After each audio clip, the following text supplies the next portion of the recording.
Hi, welcome to URBANesque Living. I'm your host, Chef Tish Tansil, and today I'm having a party. And so I don't have time to go out and get something to cook because I have to get dressed. So what I'm going to be doing is using some foods from my fridge. And so I remembered that I had made some pastry dough, and I made some chicken, and I have these terrific bean sprouts that I actually grew myself. So what better to make than a chicken spring roll? So stay tuned. Hi, I'm Chef Tish Tansil, and I am the host of URBANesque Living. I'd like to invite you to join me Saturday afternoons on Comcast TV 68 at 2:30. See you there. Hi, welcome to URBANesque Living, and today I am having a party and I don't have time to go running out to find something to serve, so I'm just going to be clever and use something from my fridge. I remember that I had made some pastry dough, I made some chicken, and I had these terrific bean sprouts that I grew myself in my own little homemade urban garden. That's another show. And so we're going to be making Chinese spring rolls with a Moroccan twist, because you know this is URBANesque Living, so we have to combine those flavor groups. So the first thing we're going to do is we're going to dust our cutting board. And so I'm using a cutting board today. And so we want to make sure that our surface is nice and coated with a thin layer of flour. We don't want to use too much flour. And we also don't want to get any flour on our beautiful silk dress. So next thing we're going to do is knead this, because this has been in the freezer. I took it out, so we want it soft. Okay, so I took about half of that roll of pastry dough that we had and I rolled it out. The other half I put back in the fridge because the pastry dough has a lot of butter, and as it gets soft it makes it harder to work with. So what you do is you work with it in portions. So this is half of it. So what I'm going to do is make my filling real quick. And so we have this chicken, this is some celery, so we're just going to mix that in. And of course we add our cumin, because we can't have anything in URBANesque kitchen without cumin, of course. And some garlic. And I'm going to mix in about half of my homegrown bean sprouts. So we're just going to mix that together. And we're not going to worry about cooking the bean sprouts because they're so nice and thin that once they cook in the oven they're going to be good. And in order to add a little bit of spice to this whole mix, we have some homemade barbecue sauce. And this will actually make a great dipping sauce also once these are done. So we're going to mix this all together.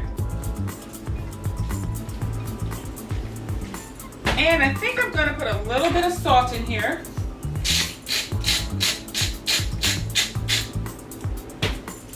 Alright, so now I'm going to let that sit for just a minute. Now the next thing I'm going to do is cut our dough. Now this gadget right here is a pastry wheel.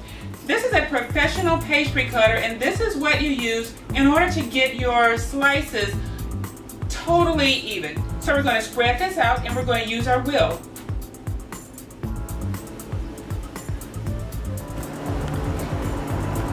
Okay, so as you can see, we have perfect squares. And this is what we're going to put our filling in for our guests, because we want to have nice finger foods. So what I'm going to do is I'm going to start filling these up with our chicken spicy mixture. And of course I'm going to use a portion scoop because we want to make sure that all of our chicken finger spicy wraps are nice and even, so that no guest feels as though they are being slighted. Everyone gets an even share.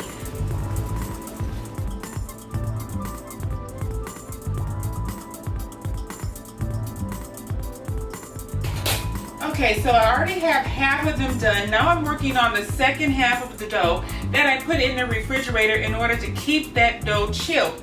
So I'm going to show you how I did this. Now first of all, we're going to expedite this because it's almost guest time.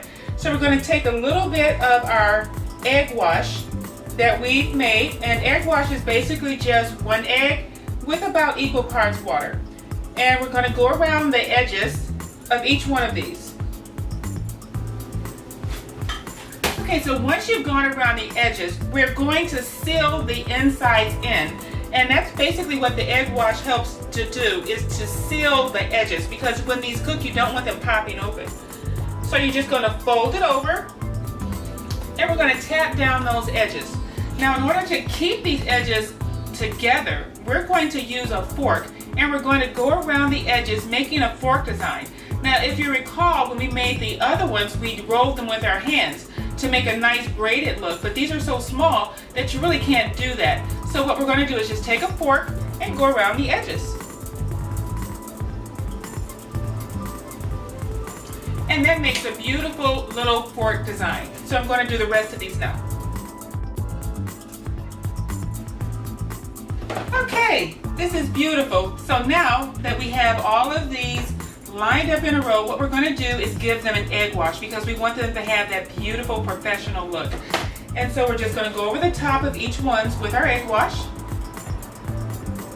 And make sure you get those edges, because you don't want to have pale edges on your hors d'oeuvres. You want them nice and crisp so that when people pick them up, they don't fall apart. Okay, so we have our final hors d'oeuvre egg wash. So what I'm going to do is just add a little bit of flavor as far as the appearance, and sprinkle a little bit of sesame seed over the top of each one. Now you want to do this while they're still wet. That way, as the hors d'oeuvres cook, the sesame seeds will bake right into that crust.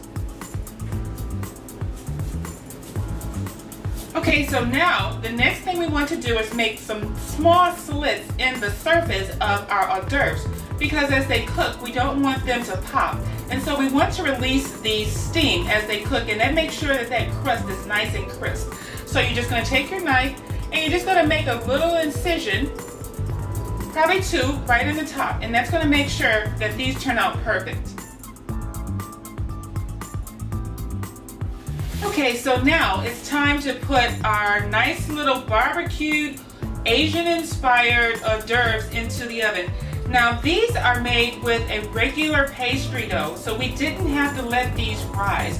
All we had to do was fill them and let it go with an egg wash. These are just kind of a regular pastry. So we're just going to pop these in the oven at 350 degrees for 20 minutes. Okay, so in 20 minutes we are going to have some more beautiful hors d'oeuvres. You're going to love these. Nice barbecued flavor in each little bite. Stay tuned. Hi, I'm Tish Tansil, the host of URBANesque Living. Join me on Comcast TV 68 Saturdays at 2:30. I look forward to cooking with you. Okay, so I've been getting the house all nice and tidy for my guests. So I smelled that these chicken hors d'oeuvres were ready. So I decided to come down to make sure, because we don't want them to burn. So I'm going to check and see if they're ready, and if they are, I'm going to take them out of the oven. Fantastic, these are ready. Now this is one pastry tip that I would love to give you. When you're making pastries in the oven and they come out, one of the ways to tell that they're done is if they move around. That means that that bottom has formed a nice crust and that they are perfect for your guests. If you would like this recipe and more, please go to my Facebook page. That's Facebook/Tish Tansil, or tweet me on Twitter. That's at URBANesque Live, or you can email me at tishtansil@gmail.com. I look forward to hearing from you, and thank you for joining me on this edition of URBANesque Living.